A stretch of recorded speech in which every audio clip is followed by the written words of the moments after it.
Hello friends, welcome to my channel Aryan classes में तमारा बधाનું हार्दिक स्वागत करूँ छूँ।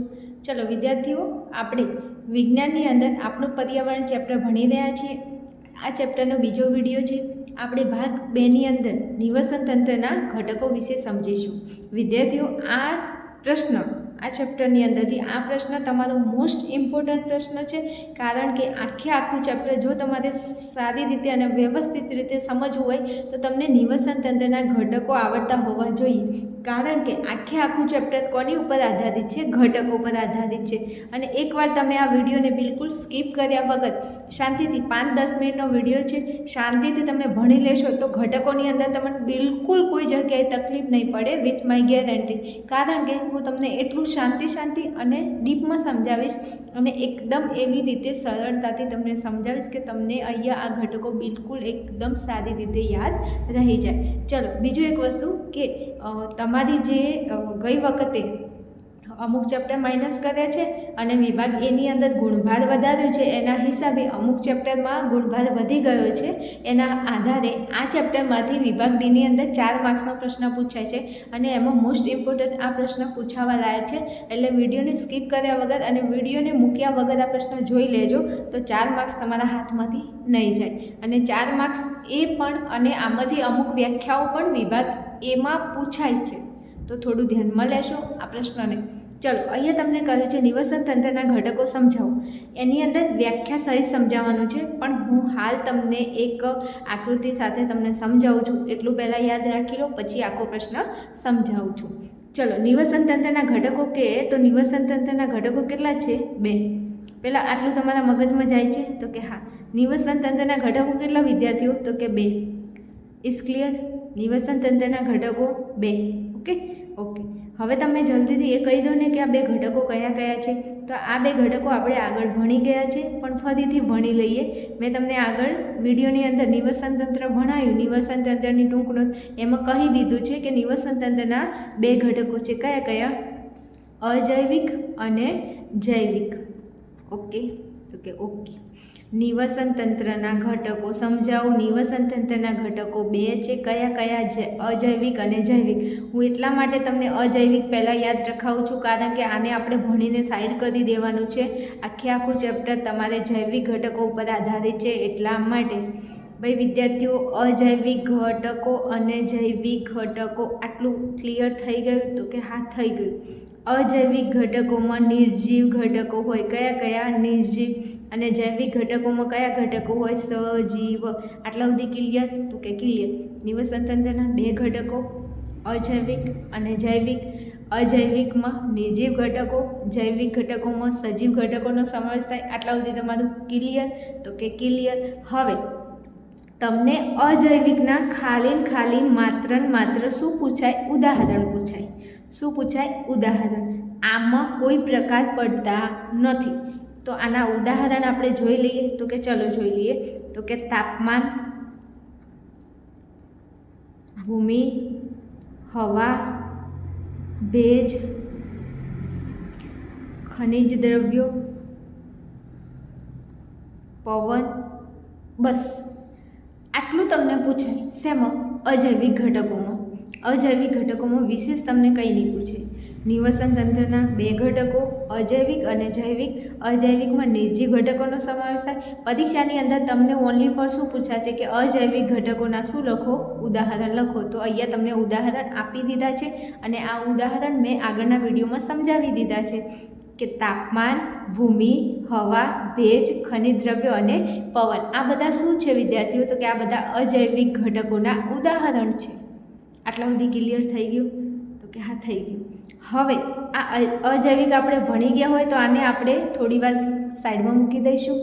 સાઈડમાં મૂક્યા પછી મગજમાં રાખવાનું, પણ આ મગજની અંદર એમ કહેવાનું તું હવે સાઈડ જતું રહે, હવે બીજા કોઈકની જગ્યા કરવા દે મગજની અંદર, એટલે આને આપણે સાઈડ કરી દીધું। હવે આપણે જોઈશું જૈવિક ઘટકો। તો જૈવિક ઘટકોની અંદર એના ખોરાકના આધારે કે પોષણના આધારે કેટલા પ્રકાર પડે છે? 3। હલો, જૈવિક ઘટકોના કેટલા પ્રકાર પડે છે? 3। કેટલા? 3। જૈવિક ઘટકોના કેટલા પ્રકાર પડે છે વિદ્યાર્થીઓ? 3। દેખાય છે ને? 1 મિનિટ, હા। ચલો, જૈવિક ઘટકોના કેટલા પ્રકાર પડે છે? 3. તો કે કયા કયા? તો એ લખું છું. પહેલા નંબરે ઉત્પાદકો, બીજા નંબરે ઉપભોગ્યો અને ત્રીજા નંબરે વિઘટકો. આટલું તમને યાદ રહેશે? ના યાદ રહે તો વિડીયોને શાંતિથી જુઓ. વિડીયો જોયા પછી 2 વખત લખીને તૈયાર કરશો તો એકદમ યાદ રહી જશે. રેડી? જો, જૈવિક ઘટકો, જૈવિક ઘટકોના કેટલા પ્રકાર પડે છે? 3. કયા કયા? 1 નંબરે ઉત્પાદકો, ઉપભોગ્યો, વિઘટકો. ફરી બોલો તો, ઉત્પાદકો, ઉપભોગ્યો અને વિઘટકો. જૈવિક ઘટકોના 3 પ્રકાર છે: ઉત્પાદકો, ઉપભોગ્યો અને વિઘટકો. જૈવિક ઘટકોના 3 પ્રકાર પડે છે: ઉત્પાદકો, ઉપભોગ્યો અને વિઘટકો. આટલા સુધી ક્લિયર? તો કે હા, ક્લિયર.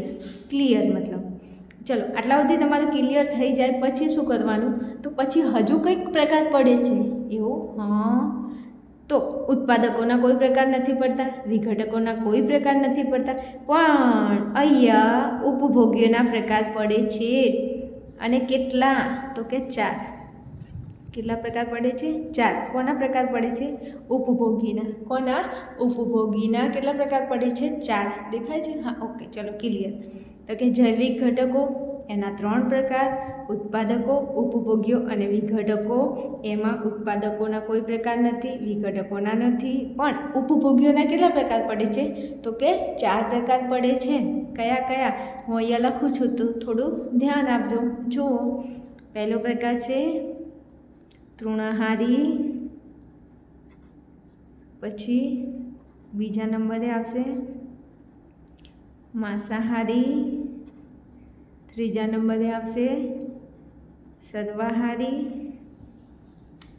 જેને તમે કહી શકો મિશ્રાહારી, અને ચોથા નંબરે છે પરોપજીવી. આ કોના પ્રકાર છે વિદ્યાર્થીઓ? તો આ ઉપભોગ્યોના પ્રકાર છે. આ 4 તમને મગજમાં જાય છે? આટલું બધું અમારે કેવી રીતે યાદ રાખવું? તો રોવાની કોઈ જરૂર નથી. કેમ? હું તમને સમજાવું છું ને.